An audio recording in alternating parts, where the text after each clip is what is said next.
गणानां त्वा गणपतिगुं हवामहे कविं कवीनामुपमश्रवस्तमम् ज्येष्ठराजं ब्रह्मणां ब्रह्मणस्पत नः शृण्वन्नोतिभिः सीदसादनम् प्रणो देवी सरस्वती वाजेभिर्वाजिनीवती दीनामवित्रयवधू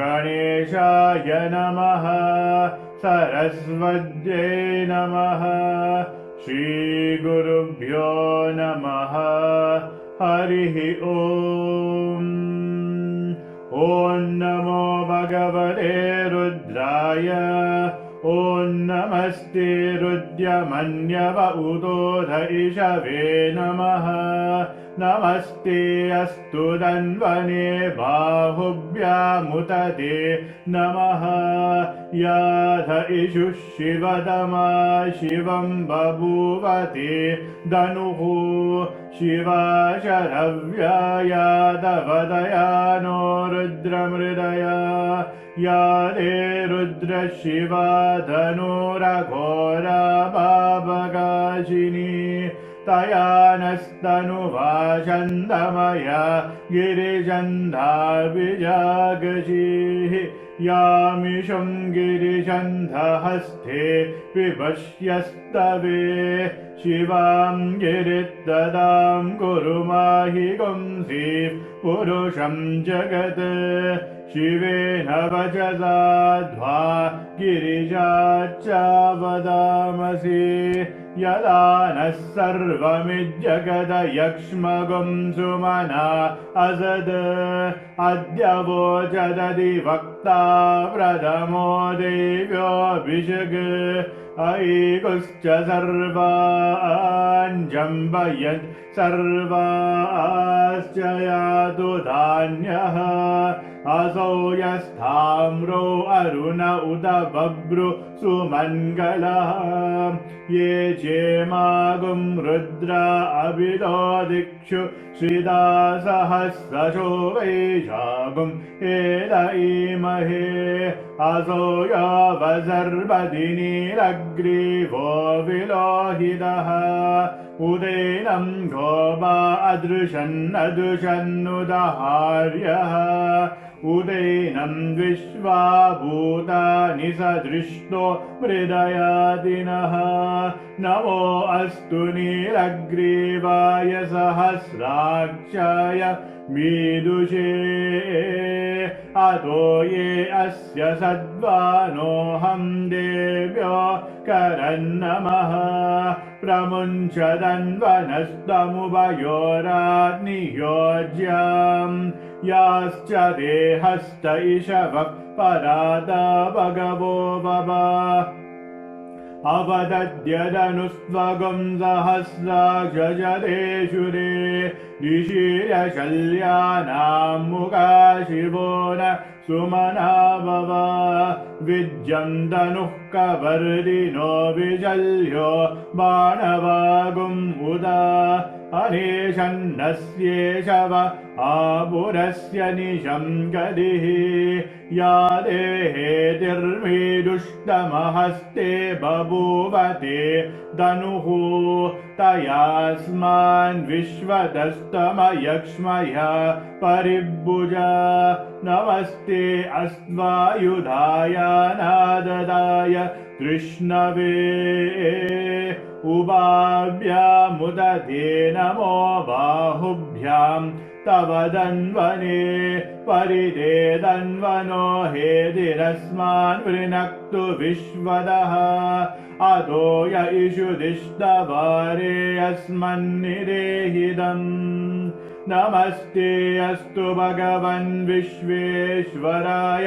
महादेवाय त्र्यम्बकाय त्रिपुरान्तकाय त्रिगाग्निघालाय कालाग्निरुद्राय नीलगन्धाय मृत्युञ्जयाय सर्वेश्वराय सदाशिवाय श्रीमन्महादेवाय नमः नमो हिरण्यवाहवे सेनानेदिजां जपदये नमो नमो वृक्षेभ्यो हरिकेशेभ्यः पशूनां पदये नमो नमः सस्विञ्जराय द्विषेमदेवतीनां पदये नमो नमो बभ्लुजाय विव्याधिनेनानां पदये नमो नमो हरिकेशायोपवीदिने पुष्टानां पदये नमो नमो भवस्य हेत्यै जगदां पदये नमो नमो रुद्राय ददाविने क्षेत्राणां पदये नमो नमः सूदाय हन्याय वनानां पदये नमो नमो रोहिताय स्तपदये वृक्षाणां पदये नमो नमो मन्द्रिणे वाणिजाय कक्षाणां पदये नमो नमो भुवन्दये वारिवस्कृतायोषधीनाम् पदये नमो नमः उच्चे घोषाय ग्रन्थयदे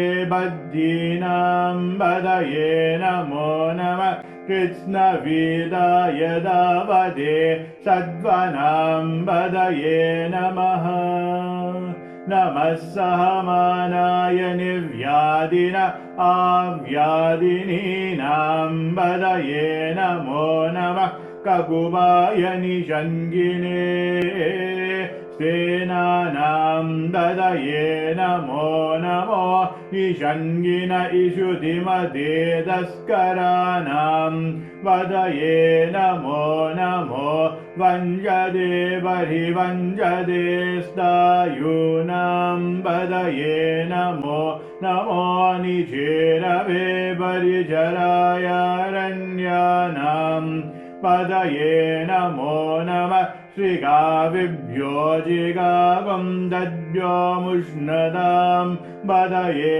नमो नमोऽसिमद्भ्यो नक्तं चरद्यः प्रगन्धानां पदये नमो नमः उष्णीषिणे गिरिचराय कुलुञ्जानाम् पदये नमो नमः इषुमद्योदन्वावीर्यश्च वो नमो नमः आदन्वानेभ्यः प्रतिददानेभ्यश्च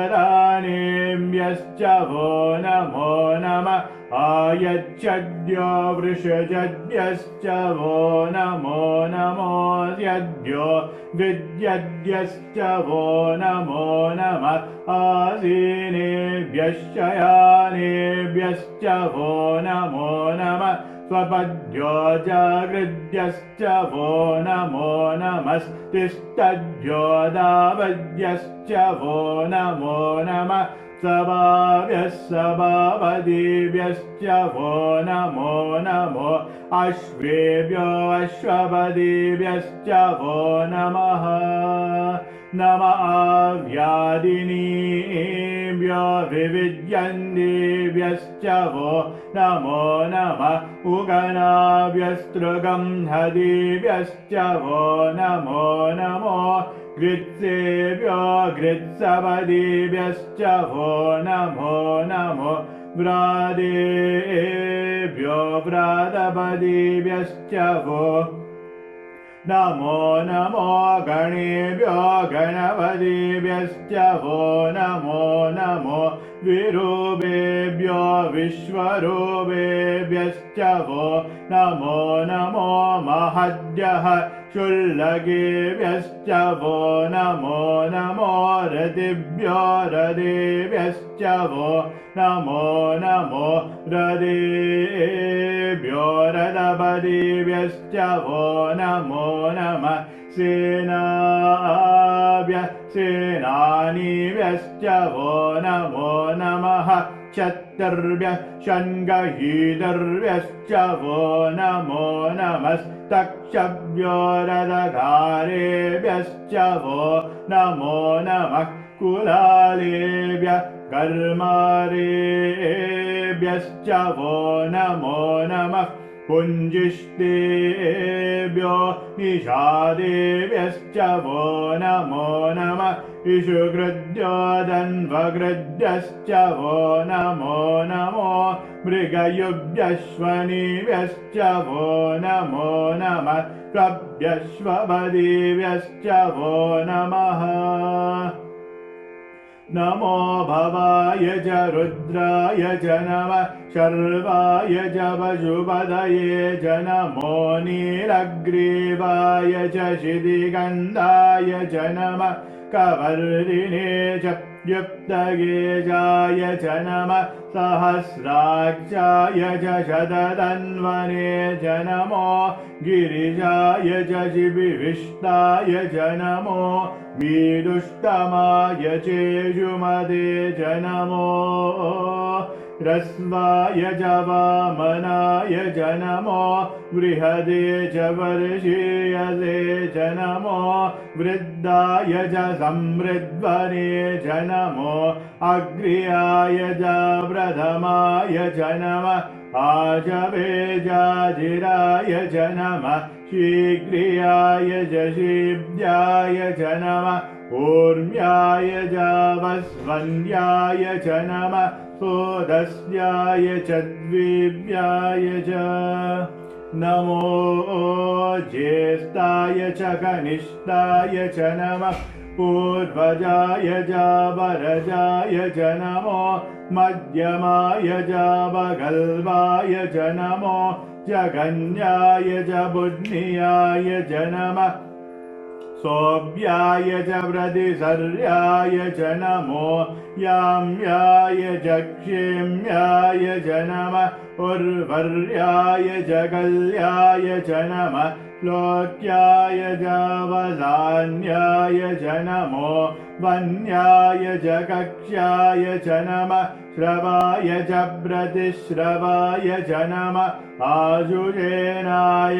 जाजुरदाय च नमः शूराय जावविन्धते च नमो वर्मिणे च वरोदिने च नमो बिल्मिने च कवचिने च नमः स्तुताय च श्रुतसेनाय च नमो दुन्दुभ्याय च हनन्याय च नमो धृष्णवे च प्रमृजाय च नमो दूताय च प्रहिताय च नमो निषङ्गिने चेषुधिमते च नमस्तीक्ष्णे च वेचायुरिने च नमः स्वायुधाय च सुधन्वने च नमः कृत्याय च वद्याय च नमः काद्याय च नीप्याय च नमः सूर्याय च सरस्याय च नमो नाद्याय च वैजन्ताय च नमः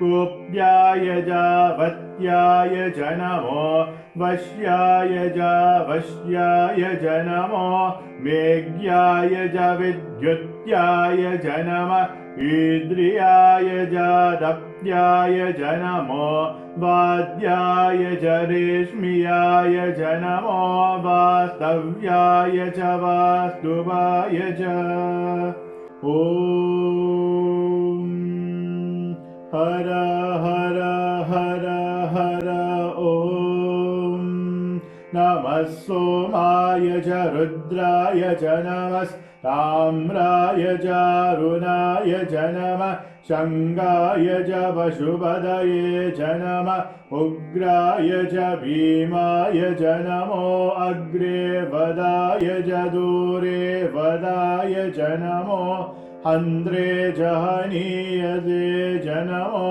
वृक्षेभ्यो हरिकेशेभ्यो नमस्ताराय नमः शम्भवे च मयोभवे च नमः शङ्कराय च मयस्कराय च नमः शिवाय च शिवधराय च नमस्तेज्याय च कूल्याय च नमः वार्याय च वार्याय च नमः प्रदरनाय चोदरनाय च नमः आधार्याय च लाद्याय च नमः चष्म्याय च वेन्याय च नमः श्रीगद्याय च प्रवाह्याय च नमः ईरिण्याय च प्रपद्याय च नमः किगुंजिलाय च शयनाय च नमः कवर्दिने च पुलस्तये च नमो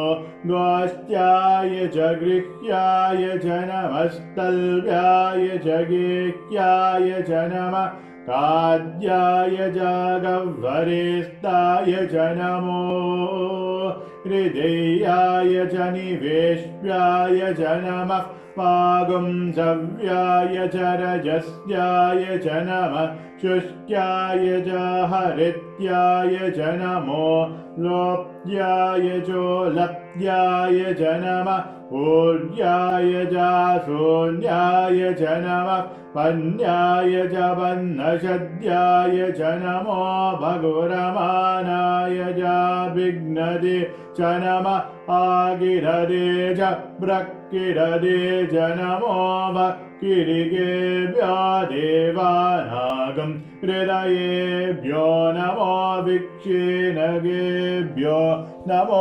विचिन्वत्केभ्यो नमः निर्हदेभ्यो नमः आमिवत्केभ्यः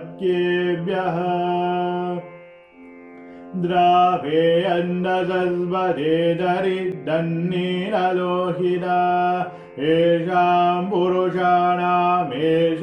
पशूनां माभिर्मा रोमो येषां किञ्चन ममद या ते रुद्र शिवा धनो शिवा विश्वाः भेषजी शिवा रुद्रस्य भेषजी दयानो मृदजीवसे इमागुं रुद्राय तपसे कपर्दिने शयद्वीराय प्रवरामये मदिं यदा नश्यमसद्विपदे चतुष्पदे विश्वं पुष्टं ग्रामे अस्मिन्ननातुरम् निदानो रुद्रोदनो मयस्कृतिक् शयद्वीराय नमसा विधीमदे यच्चं च योश्च मनुराय जे विदातदस्यामतवरुद्ध प्रणीदोः मानो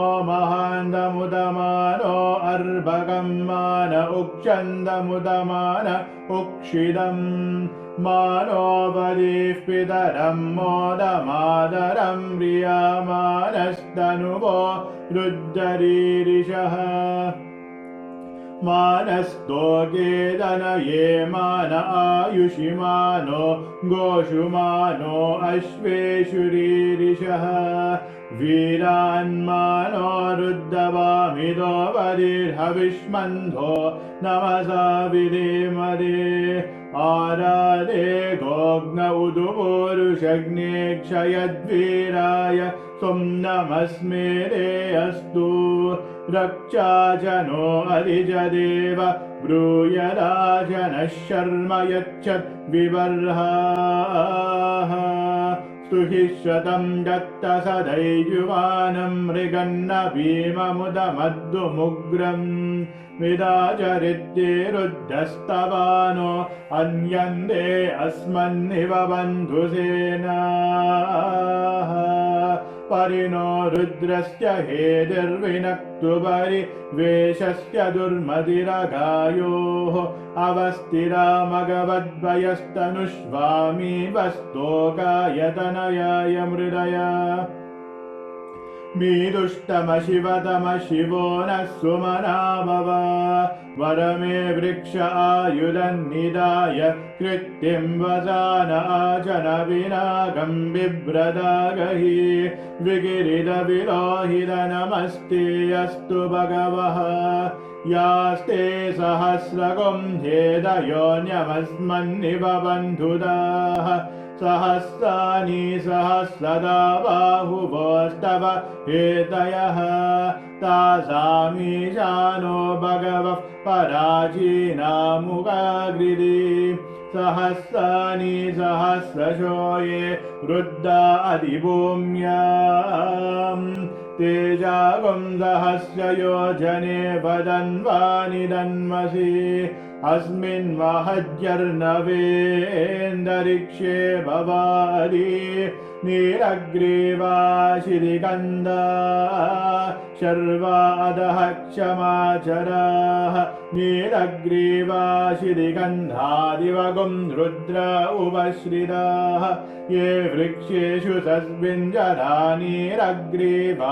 विलोहिताः ये भूतानामधिपतयो विशिकाश कवर्दिनः ये अन्येषु विविद्यन्ति पात्रेषु विवदो जनान् ये वदाम्बदिलक्षलैरभृदायव्युदः ये देदानि व्रजरन्ति शिखाबन्धो निषङ्गिनः य एतावन्तस्य भूयागुंसश्च दिशो रुद्धाभिदस्थिरे तेषागुं सहस्रयोजने वदन्वानि दन्मसि नमो रुद्रेभ्यो ये पृथिव्यां येऽन्तरिक्षे ये दिवि येषामन्नं द्वादो वर्षमिषवस्तेभ्यो दश प्राचे दश दक्षिणा दश प्रदिशे दशोदीशे दशोद्वास्तेभ्यो नमस्ते नो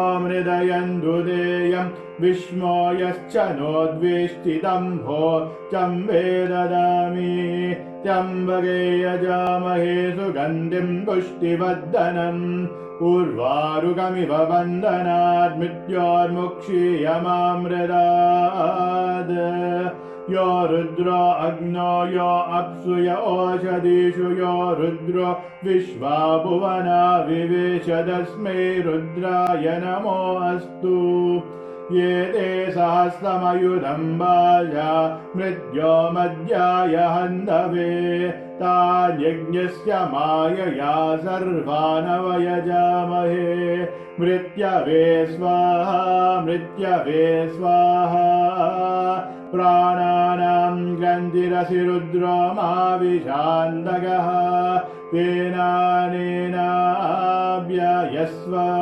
नमो रुद्राय विष्णवे मृत्युर्मे भाहि तमुस्तु हि अस्विषु सुदन्वायो विश्वस्य च यदि वेषजस्य यक्ष्वा महेशो मनसाय रुद्रं नमो बिर्देवसुरं दुवस्य अयं मे हस्तो भगवान् अयं मे भगवत्तरः अयं मे विश्ववेशजो यगुं शिवा विमरुशनः ॐ शान्ति शान्ति शान्तिः षण्च मे मयश्च मे प्रियं च मे नुकामश्च मे कामश्च मे सोमनसश्च मे भद्रं च मे श्रेयश्च मे वश्यश्च मे यशश्च मे भगश्च मे दविनं च मे यन्दा च मे दर्दा च मे क्षेमश्च मे दिदिश्च मे विश्वं च मे महश्च मे संदिच्च मे ज्ञातं च मे सुश्च मे भ्रसुश्च मे क्षीरं च मे लयश्च मर्दं च मे व्रतं च मे यक्ष्मं च मे नामयच्च मे जीवादुश्च मे दीर्घायुध्वं च मे नमित्रं च मे भयं च मे सुखं च मे शयनं च मे सुजा च मे सुदिनं च मे ॐ शान्ति शान्ति शान्तिः स्वस्ति प्रजाभ्यः परिपालयन्ताम् न्यायेन मार्गेण महिषाः गोब्राह्मणेभ्यः शुभमस्तु नित्यं समस्तलोकाः सुखिनो भवन्तु समस्तलोकाः सुखिनो भवन्तु समस्तलोकाः सुखिनो भवन्तु ॐ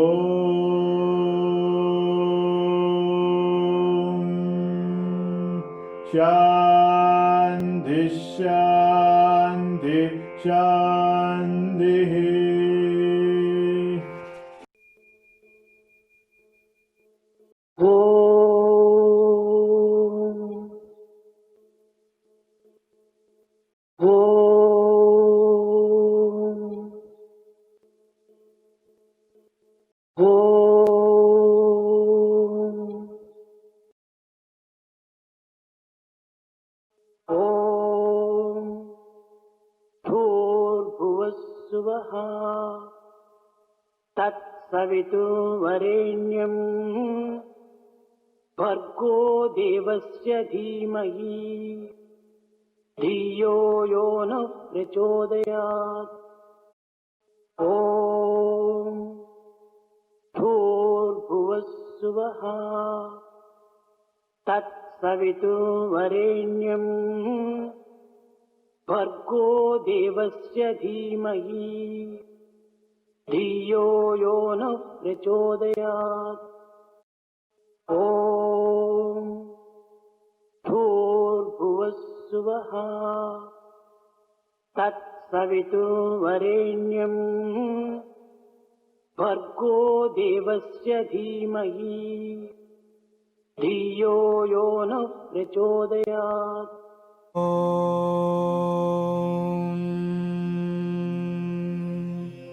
शान्ति शान्ति शान्तिः।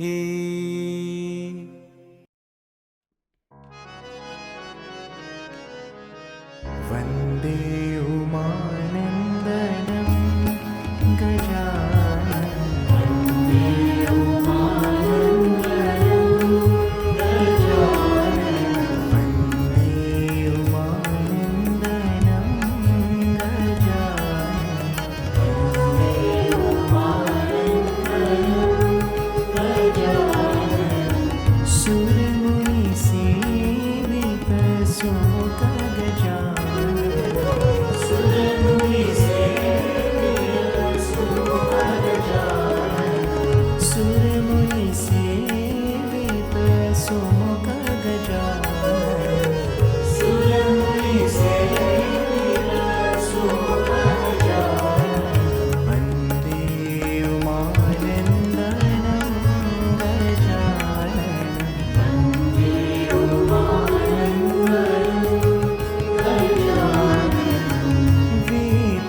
गुरु बाबा गुरु बाबा गुरु बाबा गुरु बाबा गुरु बाबा गुरु बाबा गुरु बाबा गुरु बाबा शरण नमोस्तुते गुरु बाबा शरण नमोस्तुते गुरु बाबा शरण नमोस्तुते गुरु बाबा शरण नमोस्तुते गुरु बाबा विद्यादायक गुरु बाबा विद्यादायक गुरु बाबा विद्यादायक गुरु बाबा विद्यादायक गुरु बाबा शांत स्वरूपा गुरु बाबा शांत स्वरूपा गुरु बाबा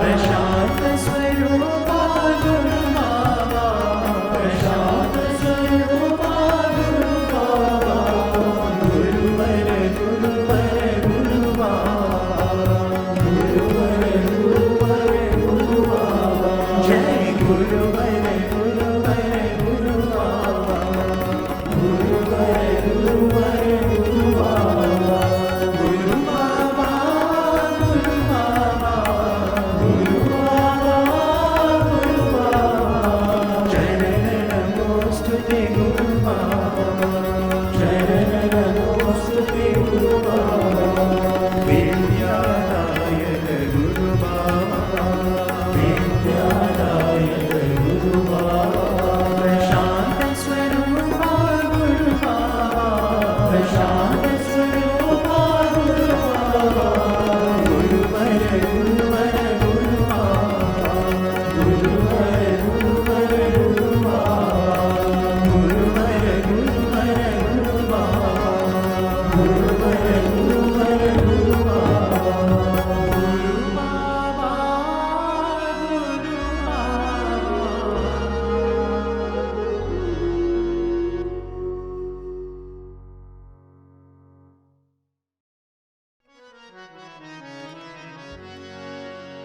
अम्ब मन्दहासवदनी मनोहर साई जग जननी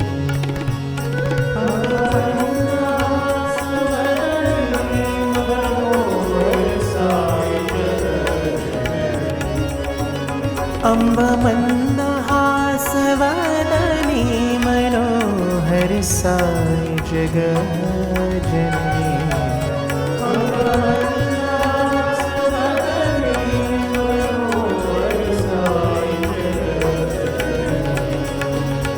माता माता माता जग जननी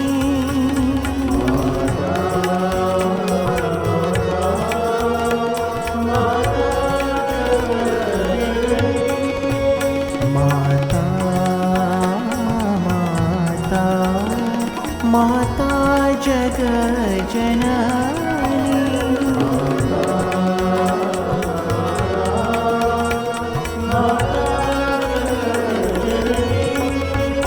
अम्ब मन्दहासवदनी मनोहर साई जग जननी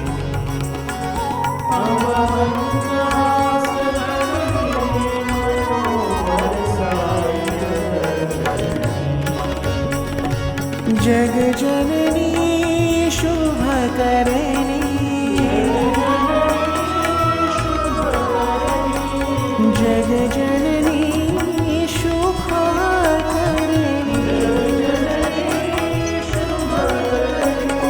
साई जगन्माता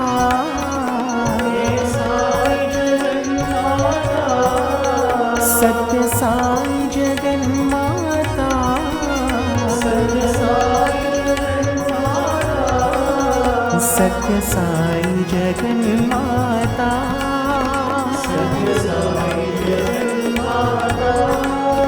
सत्य साई जगन्माता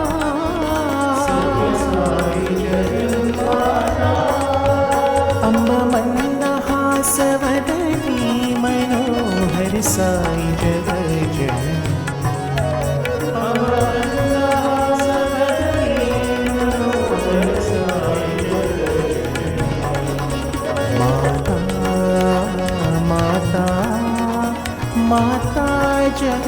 जननी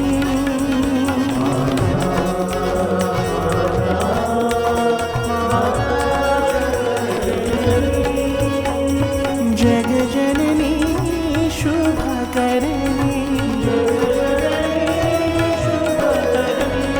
साई जगन्माता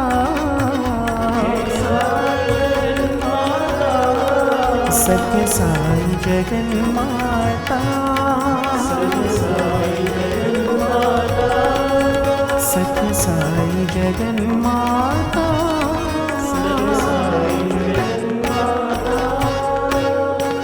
अम्ब मन्दहासवदनी मनोहरि साई जगज्जननी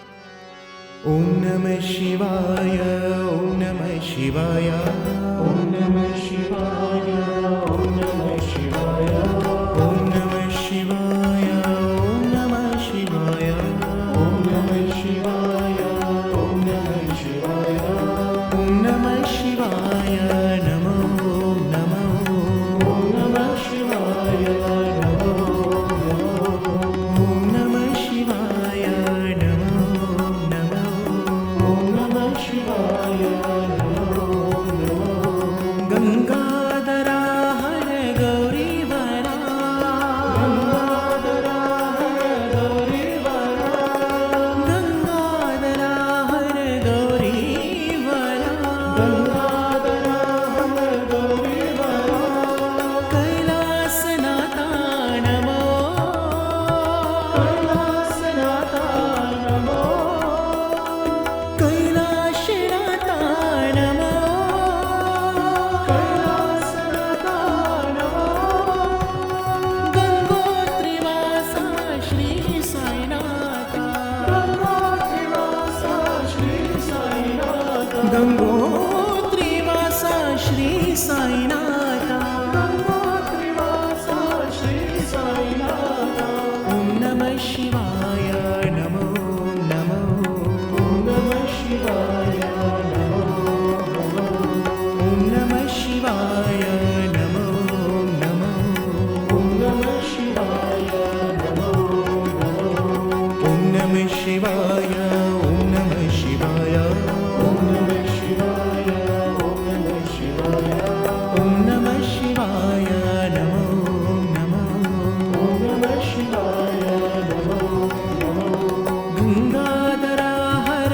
गौरीवरा गंगाधरा हर गौरीवरा कैलासनाथा नमो कैलासनाथा नमो कैलासनाथा नमो कैलासनाथा नमो गंगोत्रीवासा श्री साईनाथा गंगोत्रीवासा श्री साईनाथा ॐ नमः शिवाय नमो नमो ॐ नमः शिवाय नमो नमो ॐ नमः शिवाय नमो नमो ॐ नमः शिवाय नमो नमो ॐ नमः शिवाय ॐ नमः शिवाय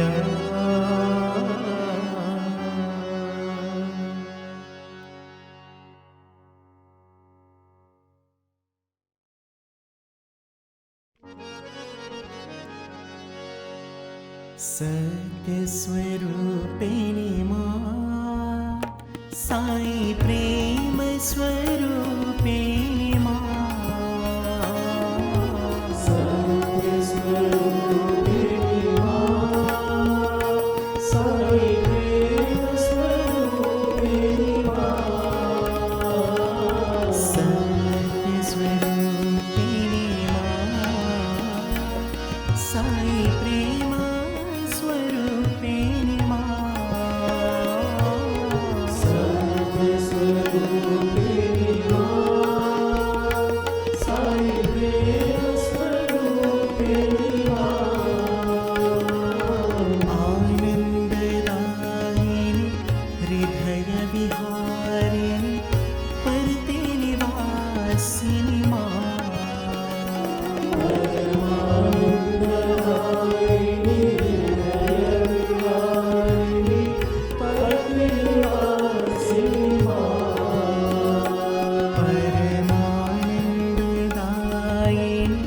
हृदय विहारिणी पति निवासिनी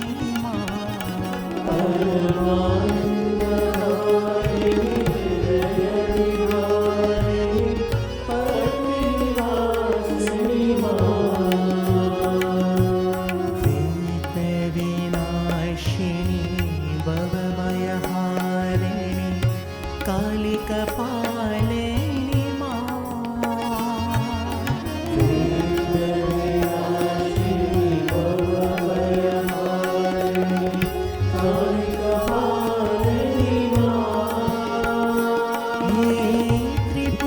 त्रिभुवनधारिणी मंगलकारिणी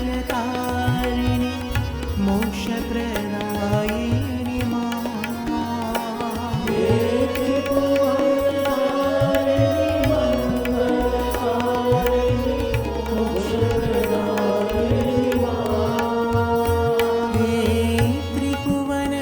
त्रिभुवनधारिणी मंगलकारिणी मोक्षप्रदायिनी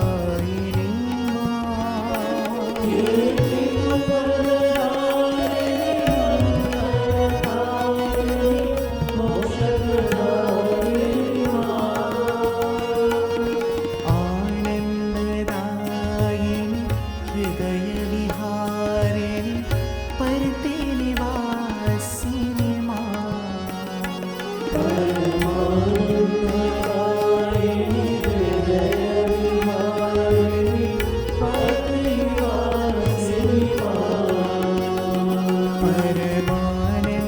परमानंददायिनी हृदय विहारिणी पति निवासिनी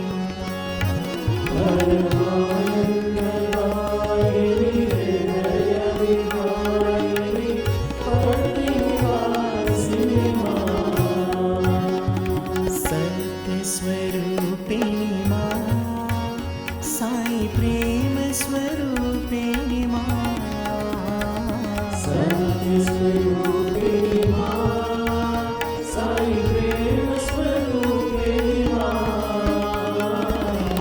आनंददायिनी हृदय विहारिणी परते निवासिनी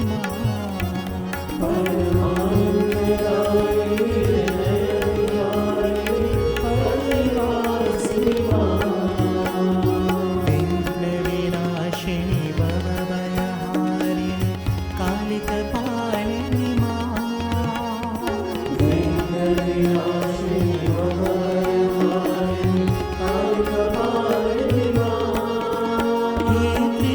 त्रिभुवनधारिणी मंगलकारिणी मोक्षप्रदायिनी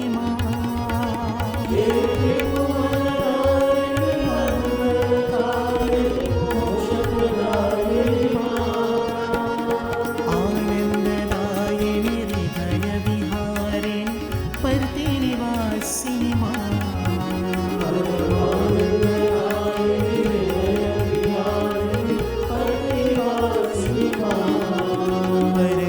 परमानंददायिनी हृदय विहारिणी परते निवासिनी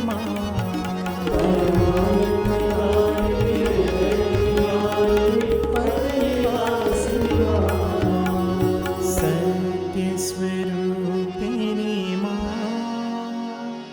साई प्रेम स्वरूपिणी मां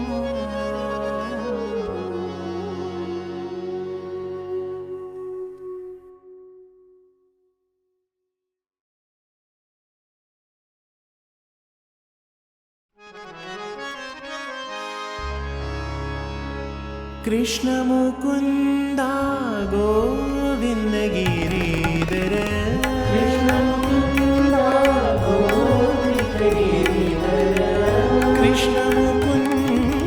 गोविंद गिरीधर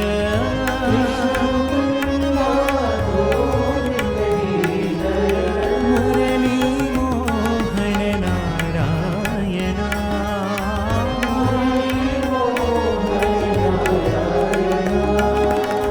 मुरली मोहन नारायण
पुरन्दर नारायणा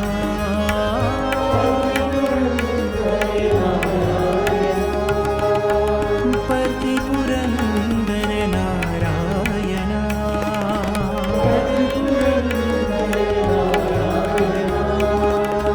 पति पुरन्दर नारायणा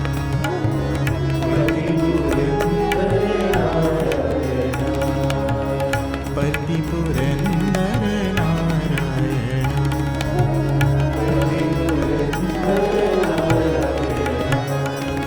कृष्ण मुकुन्दा गोविन्द गिरिधर मुरली मोहन नारायणा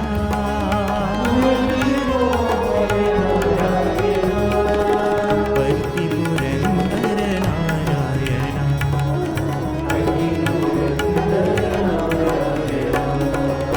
माधव श्री हरि मंदर गिरिधारी गोविंद मुरार नारायणा हरि गोविंद मुरार नारायणा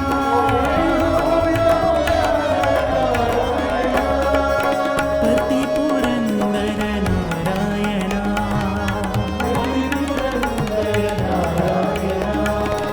पति पुरन्दर नारायणा पुट्ट पति पुरन्दर नारायणा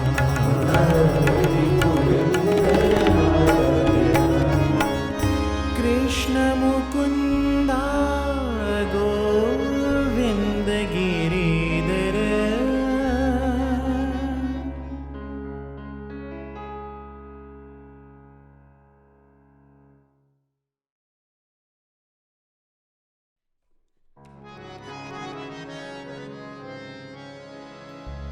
शिव हर हे हर शिव हे शिव हर हे हर शिव हे शिव हर हे हर शिव हे शिव हर हे हर शिव हे सांब सदा शिव शिव हर हे सांब सदा शिव शिव हर हे सांब सदा शिव शिव हर हे सांब सदा शिव शिव हर हे हर हर हर हर महादेवा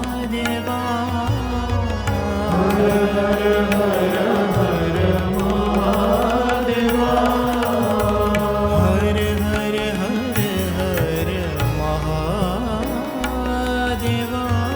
हर हर हर हर महादेवा पार्वती रमणा सदा शिवा पार्वती रमणा सदा शिवा पार्वती रमणा सदा शिवा पार्वती रमणा सदा शिवा नमामि शङ्कर तव चरणं नमामि शङ्कर तव चरणं नमामि शङ्कर तव चरणं नमामि शङ्कर तव चरणं भजामि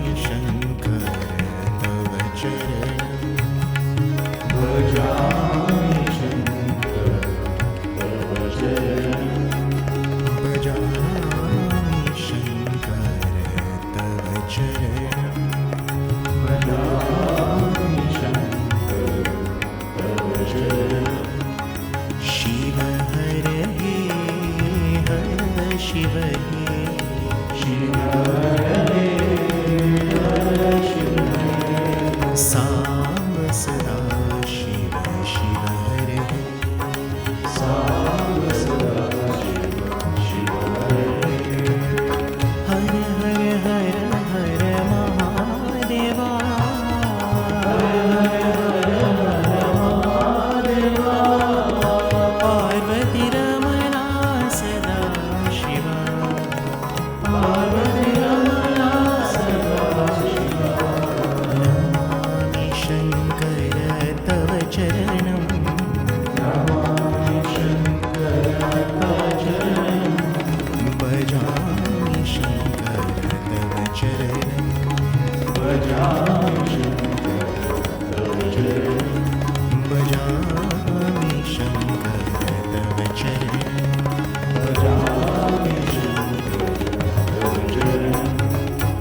Subramanyam Subramanyam Shanmuganatha Subramanyam Subramanyam Subramanyam Shanmuganatha Subramanyam Subramanyam Subramanyam Shanmuganatha Subramanyam Subramanyam Subramanyam Shanmuganatha Subramanyam Shiva Shiva Shiva Shiva Subramanyam Hara Hara Hara Hara Subramanyam Om Shiva Shiva Shiva Shiva Subramanyam Hara Hara Hara Hara Subramanyam Shiva Shiva Hara Hara Subramanyam Hara Hara Shiva Shiva Subramanyam Shiva Shiva Hara Hara Subramanyam Hara Hara Shiva Shiva Subramanyam Shiva Saravana Bhava Subramanyam Guru Saravana Bhava Subramanyam Jai Shiva Saravana Bhava Subramanyam Guru Saravana Bhava Subramanyam Om Shiva Saravana Bhava Subramanyam Guru Saravana Bhava Subramanyam Shiva Shiva Hara Hara Subramanyam Hara Hara Shiva Shiva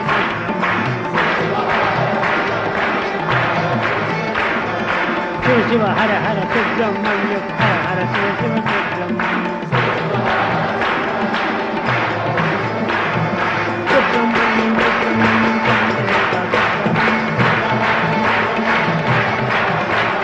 Subramanyam Subramanyam Subramanyam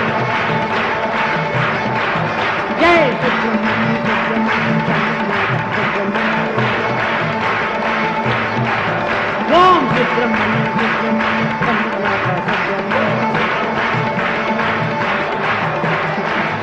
Subramanyam Subramanyam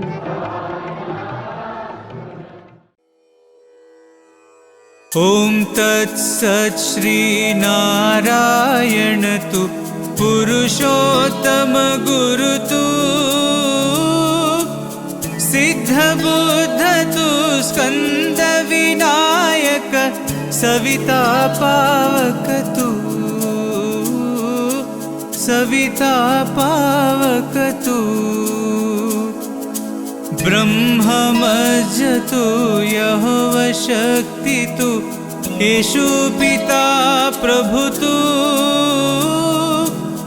रुद्रविष्णु तु रामकृष्ण तु रहीमताओ तु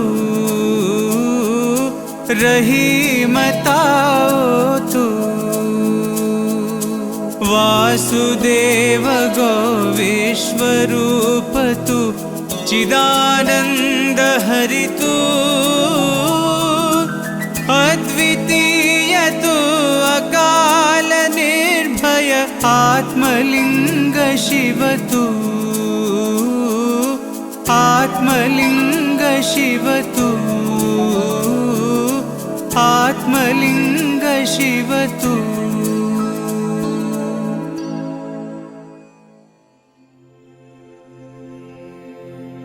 असतो मा सद्गमया तमसो मा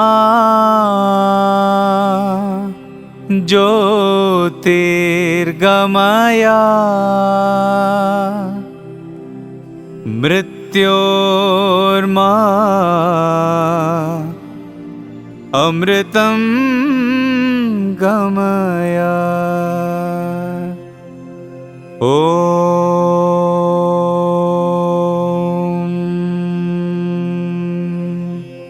शांति शांति शांति. I offer my humble pranams at the lotus feet of Bhagavan Sri Satya Sai Baba. Om Sai Ram, dear brothers and sisters. A very happy and loving welcome to this week's regional devotional session. The vibrant bhajans this morning was lovingly rendered by the Smaranam group. We thank the Smaranam group for this beautiful seva.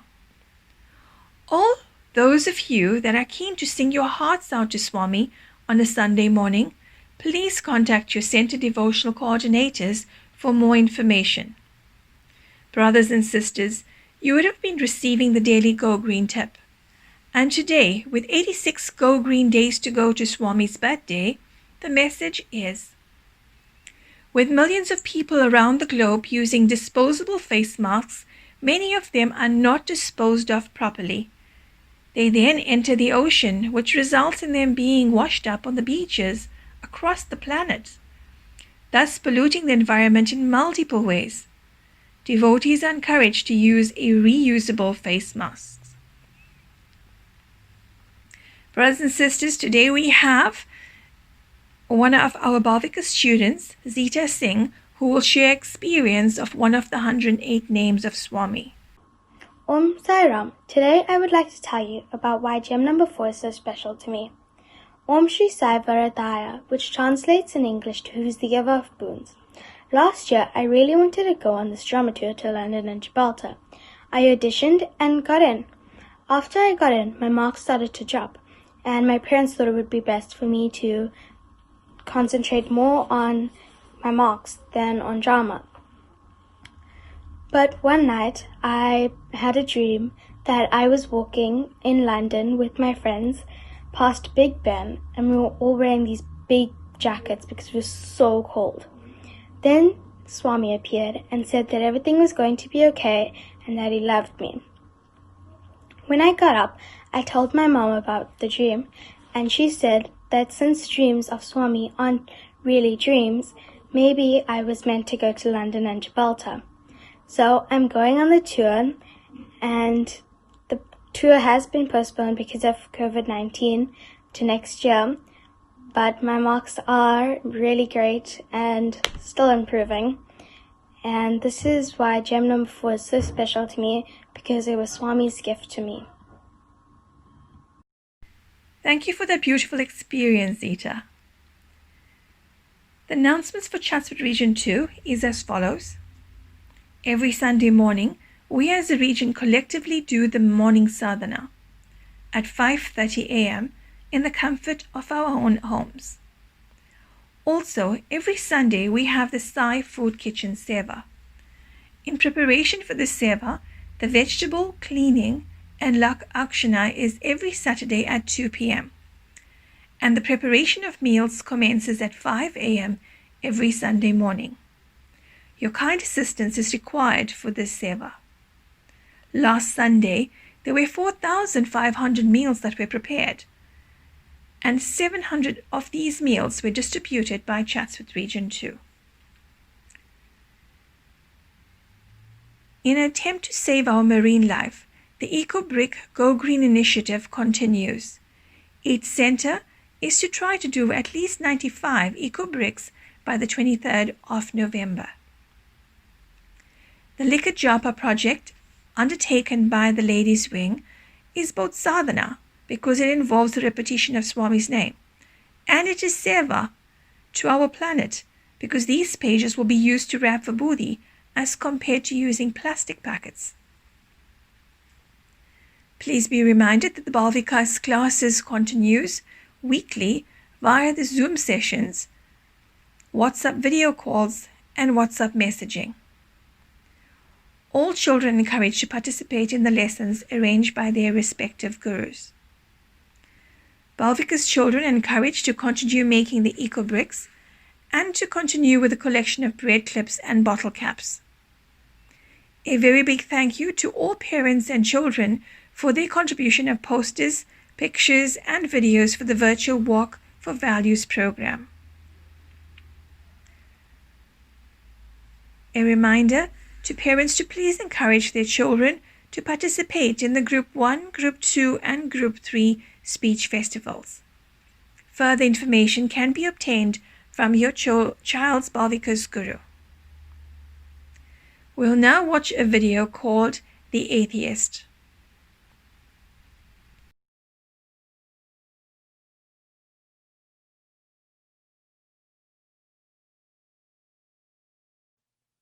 He is no God who merely satisfies the intellect.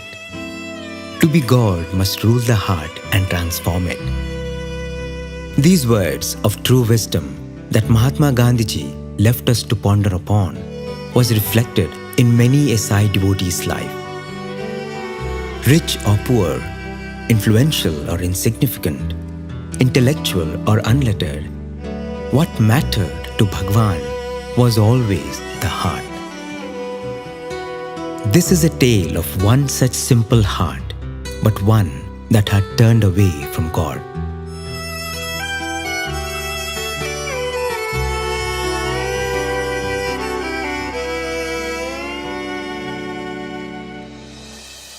Way back in 1947, Swami visited the town of Karur in Tamil Nadu.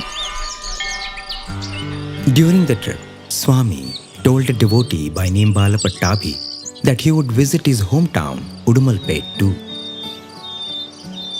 Bala Pattabi hired a brand new van for Baba's travel, and the blessed group set off on their journey in high spirits on a beautiful Thursday morning.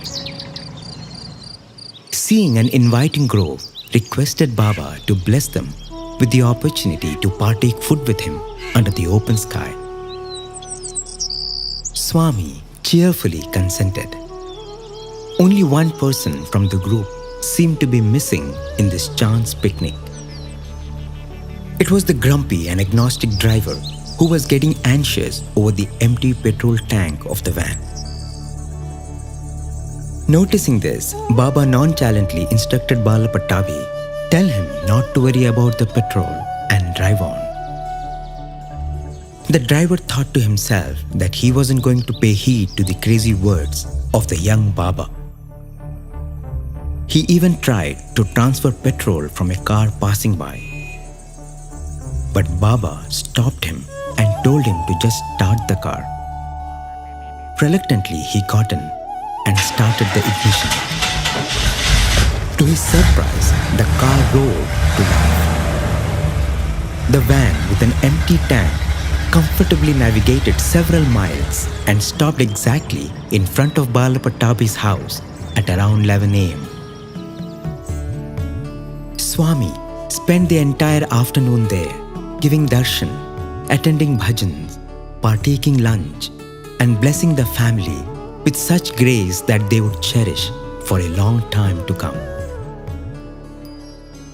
At 6 that evening, Baba started back for Karur with the group. When they reached a deserted spot on the road, Baba asked the van to be stopped. All of them alighted from the van and stretched their tired legs. The driver, who still could not care enough to be enamored by Baba, took the opportunity to slip away from the group and smoke a bidi, a country cigarette.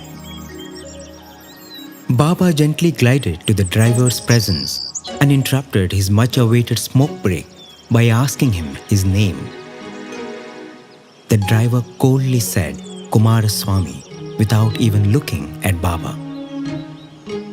Baba then asked him, "Don't you apply vibhuti?"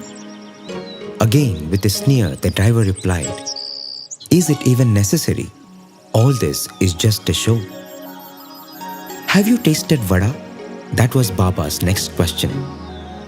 The driver was now getting irritated. Retorting sharply, he said, "Is there anyone who has not tasted vada?" Unperturbed by his tone, Baba continued, "Have you tasted vada prepared by your mother?" Hearing this, the driver instantly softened. He now looked at Baba and said, "Swami, I have no mother." Baba smiled mischievously and said, "Did you come without a mother then?" Swami then gently touched his arm and asked him if he recalled his mother's death. The driver felt as if he touched a live electric wire. Shocked and humbled, he said, "Swami, I am 45 years old now. I remember nothing of my childhood." Baba then asked him if he knew how he got the scar on his hand. And before the driver could reply, Baba himself began to narrate that incident. Swami reminded him of a day when he was a toddler of about 2.5 years. His mother was busy cooking, and he had gone up to her and put his hand around her in a loving embrace. The startled mother lost her balance, and as a result, the little one's hand accidentally tipped into the boiling oil. And that was what had caused the big scar on his arm. Kumaraswamy was stunned. Trembling with emotion, he said, "I had always regarded myself as an atheist. I even scoffed at you. After seeing the van run without petrol, I began wondering a little. But now you have narrated an incident that even I have only heard from elders in my family."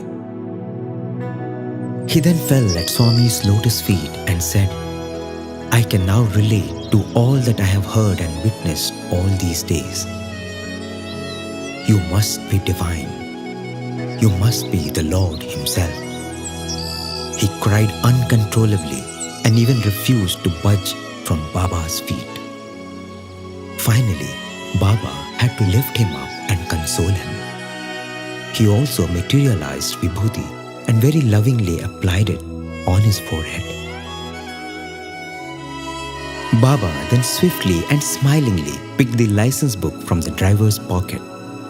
In there was the driver's passport-size photo.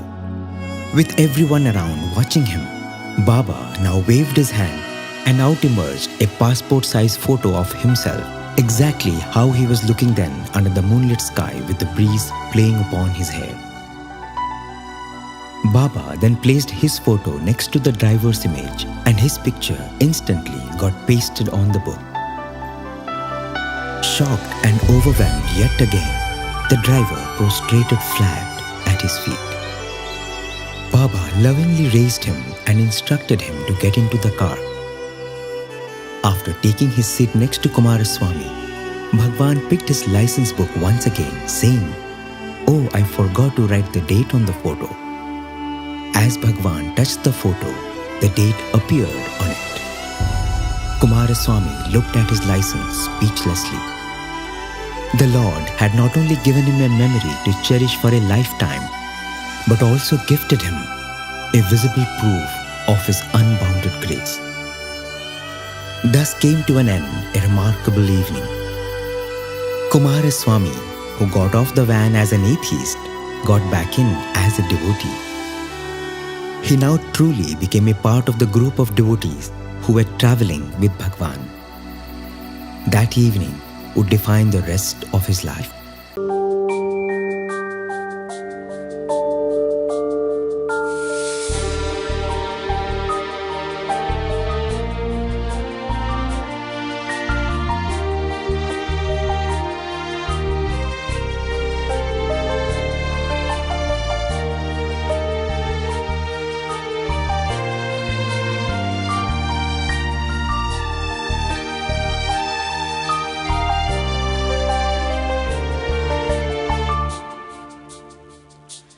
I keep feeling your love in me over and over again. I keep feeling your love in me over and over again. And it's sweeter and sweeter as the days go by. Oh, what a love between my Lord and I. My Lord and I, my Lord and I, my Sai and I, my Sai and I, my Sai and I, my Sai and I keep feeling your love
the days go by. Oh, what a love between my Lord and I. My Lord and I, my Lord and I. My sigh and I, my sigh and I. My sigh and I, my sigh and I keep feeling your love in me over and over again.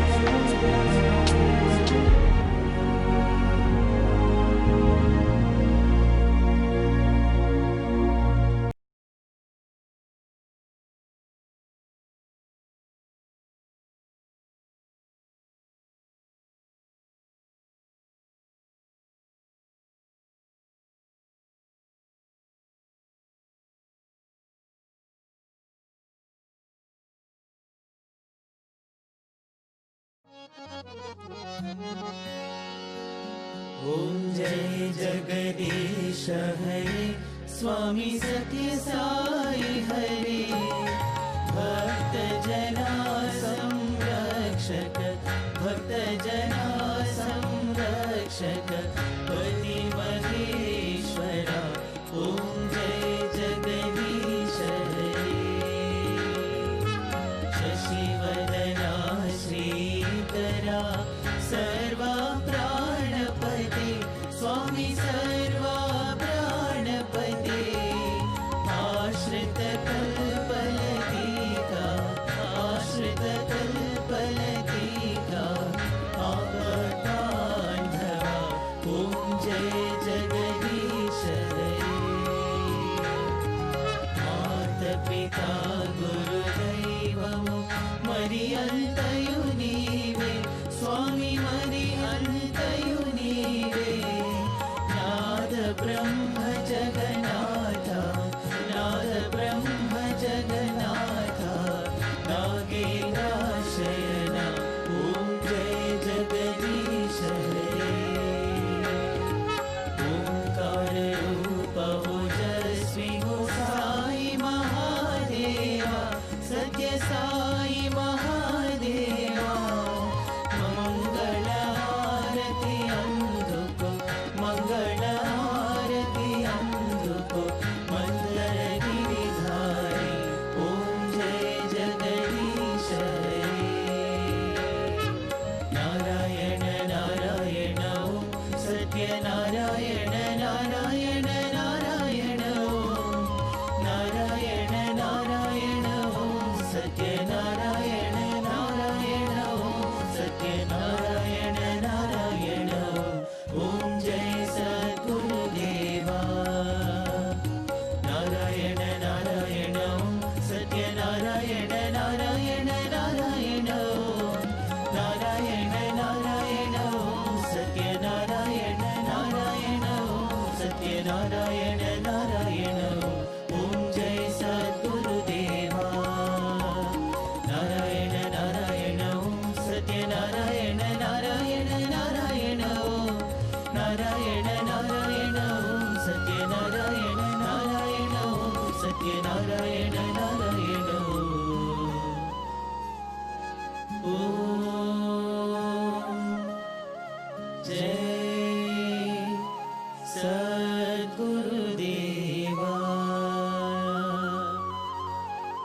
Om Shanti शांति शांति समस्त लोक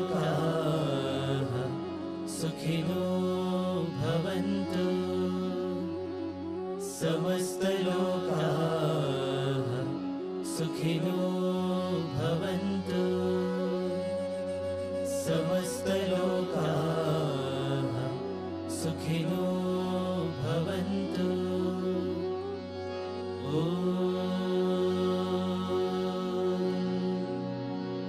शान्ति शान्ति शान्तिः जय बोलो भगवान श्री सत्य साई बाबा जी की जय।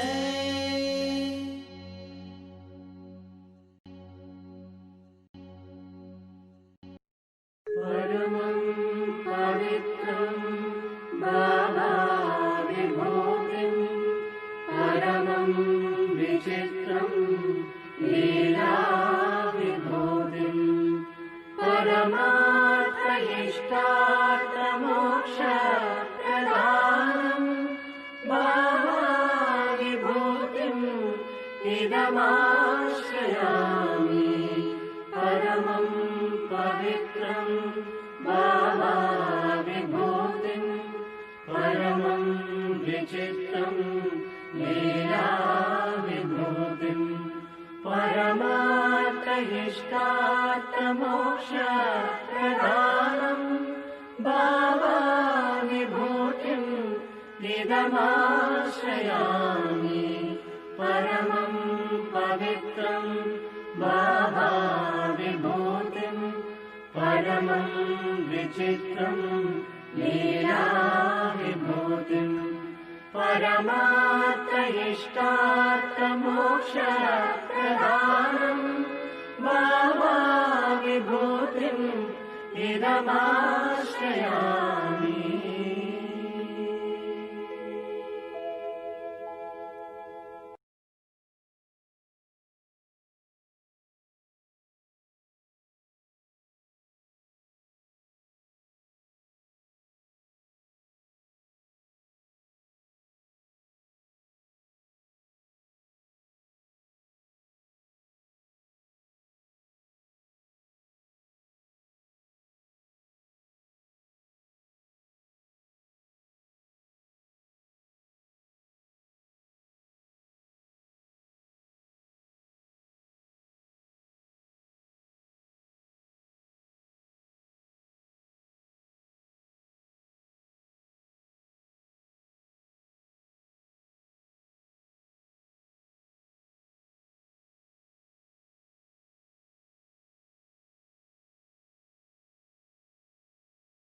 ॐ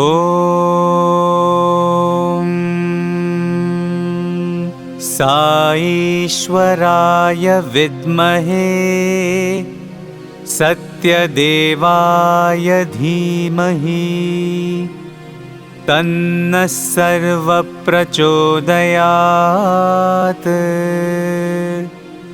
ॐ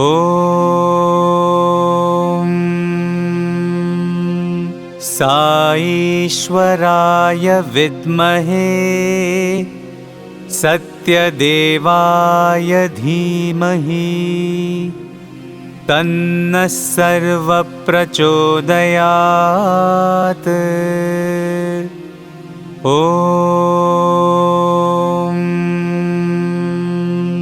साईश्वराय विद्महे सत्यदेवाय धीमहि तन्नः सर्वप्रचोदयात्।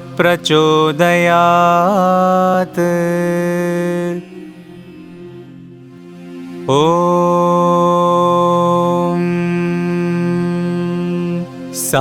साईश्वराय विद्महे सत्यदेवाय धीमहि तन्नः सर्वप्रचोदयात्। ॐ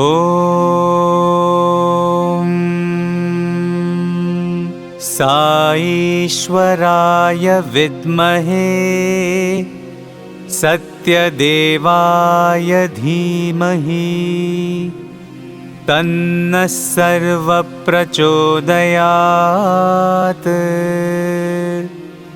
ॐ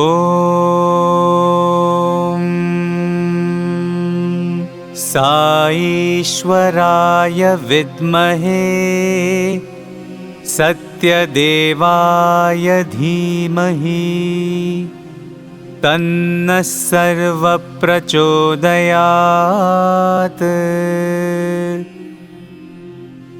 ॐ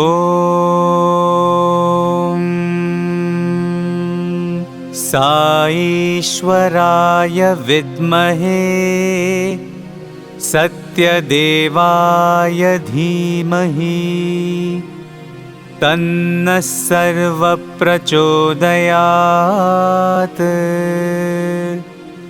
ॐ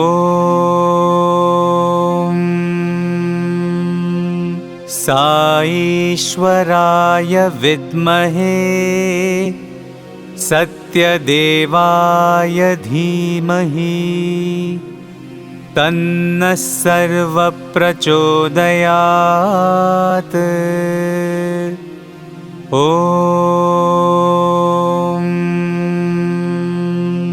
साईश्वराय विद्महे सत्यदेवाय धीमहि तन्नः सर्वप्रचोदयात्।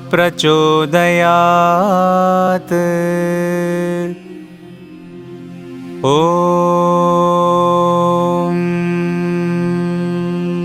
साईश्वराय विद्महे सत्यदेवाय धीमहि तन्नः सर्वप्रचोदयात्।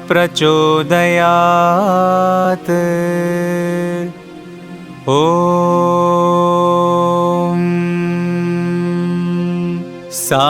साईश्वराय विद्महे सत्यदेवाय धीमहि तन्नः सर्वप्रचोदयात्।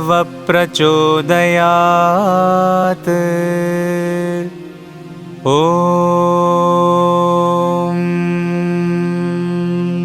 साईश्वराय विद्महे सत्यदेवाय धीमहि तन्नः सर्वप्रचोदयात्।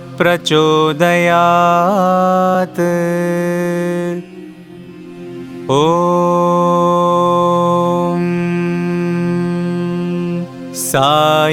साईश्वराय विद्महे सत्यदेवाय धीमहि तन्नः सर्वप्रचोदयात्।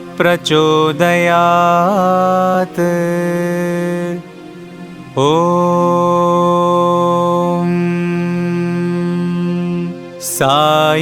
साईश्वराय विद्महे सत्यदेवाय धीमहि तन्नः सर्वप्रचोदयात्।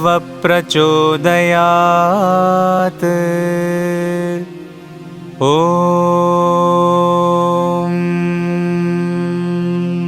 साईश्वराय विद्महे सत्यदेवाय धीमहि तन्नः सर्वप्रचोदयात्।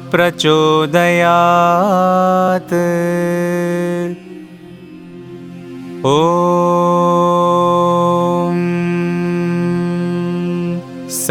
साईश्वराय विद्महे सत्यदेवाय धीमहि तन्नः सर्वप्रचोदयात्।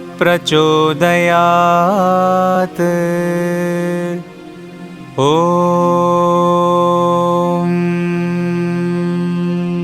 साईश्वराय विद्महे सत्यदेवाय धीमहि तन्नः सर्वप्रचोदयात्।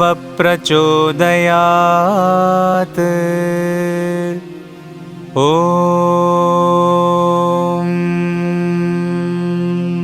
साईश्वराय विद्महे सत्यदेवाय धीमहि तन्नः सर्वप्रचोदयात्।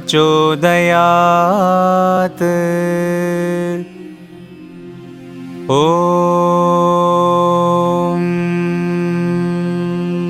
साईश्वराय विद्महे सत्यदेवाय धीमहि तन्नः सर्वप्रचोदयात्।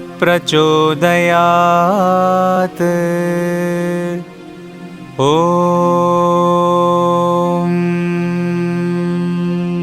साईश्वराय विद्महे सत्यदेवाय धीमहि तन्नः सर्वप्रचोदयात्।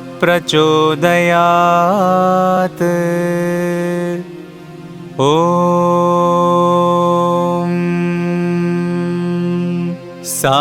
साईश्वराय विद्महे सत्यदेवाय धीमहि तन्नः सर्वप्रचोदयात्।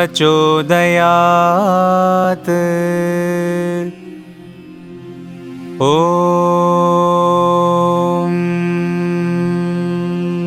साईश्वराय विद्महे सत्यदेवाय धीमहि तन्नः सर्वप्रचोदयात्।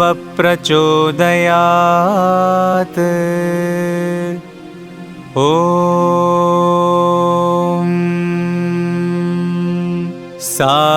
साईश्वराय विद्महे सत्यदेवाय धीमहि तन्नः सर्वप्रचोदयात्। ॐ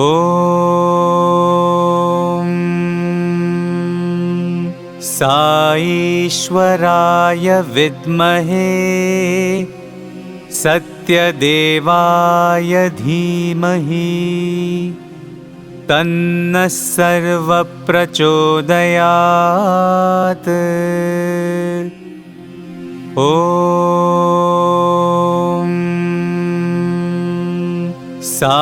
साईश्वराय विद्महे सत्यदेवाय धीमहि तन्नः सर्वप्रचोदयात्। ॐ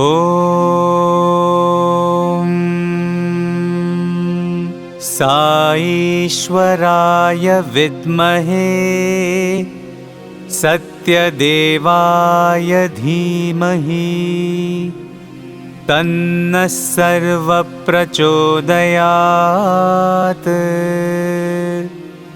ॐ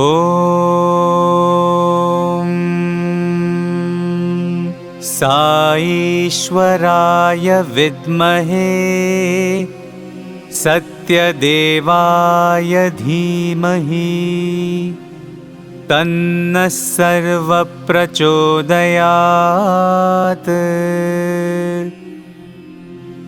ॐ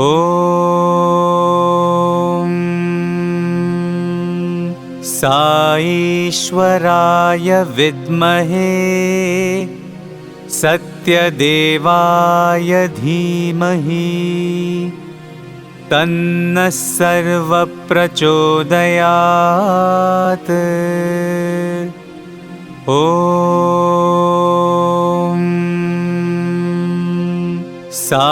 साईश्वराय विद्महे सत्यदेवाय धीमहि तन्नः सर्वप्रचोदयात्।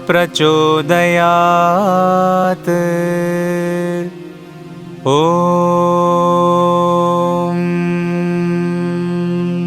साईश्वराय विद्महे सत्यदेवाय धीमहि तन्नः सर्वप्रचोदयात्। ॐ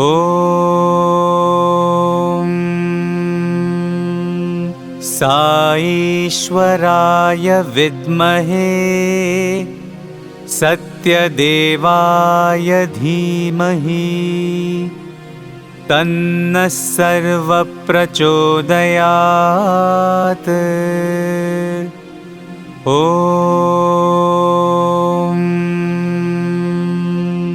साईश्वराय विद्महे सत्यदेवाय धीमहि तन्नः सर्वप्रचोदयात्।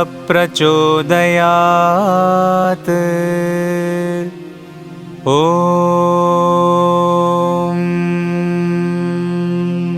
साईश्वराय विद्महे सत्यदेवाय धीमहि तन्नः सर्वप्रचोदयात्।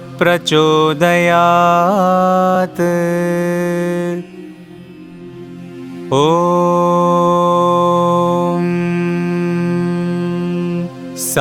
साईश्वराय विद्महे सत्यदेवाय धीमहि तन्नः सर्वप्रचोदयात्।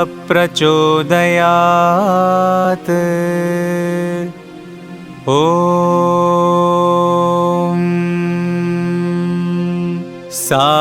साईश्वराय विद्महे सत्यदेवाय धीमहि तन्नः सर्वप्रचोदयात्।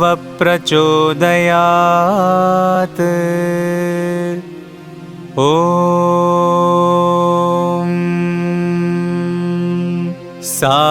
साईश्वराय विद्महे सत्यदेवाय धीमहि तन्नः सर्वप्रचोदयात्।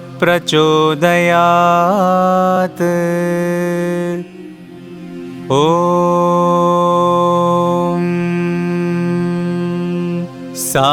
साईश्वराय विद्महे सत्यदेवाय धीमहि तन्नः सर्वप्रचोदयात्। ॐ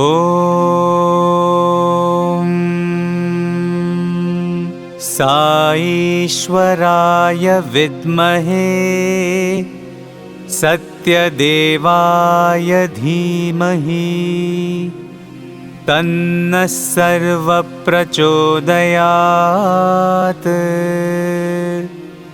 ॐ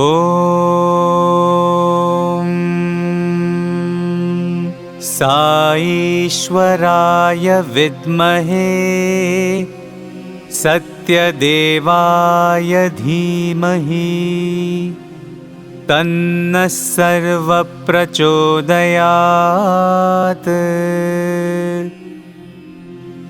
ॐ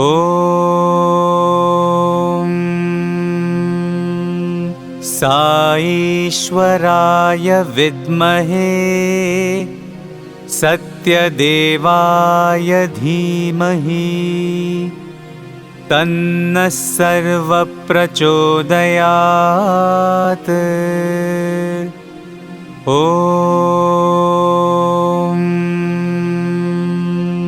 साईश्वराय विद्महे सत्यदेवाय धीमहि तन्नः सर्वप्रचोदयात्।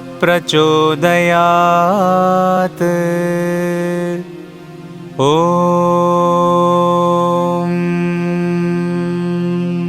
साईश्वराय विद्महे सत्यदेवाय धीमहि तन्नः सर्वप्रचोदयात्।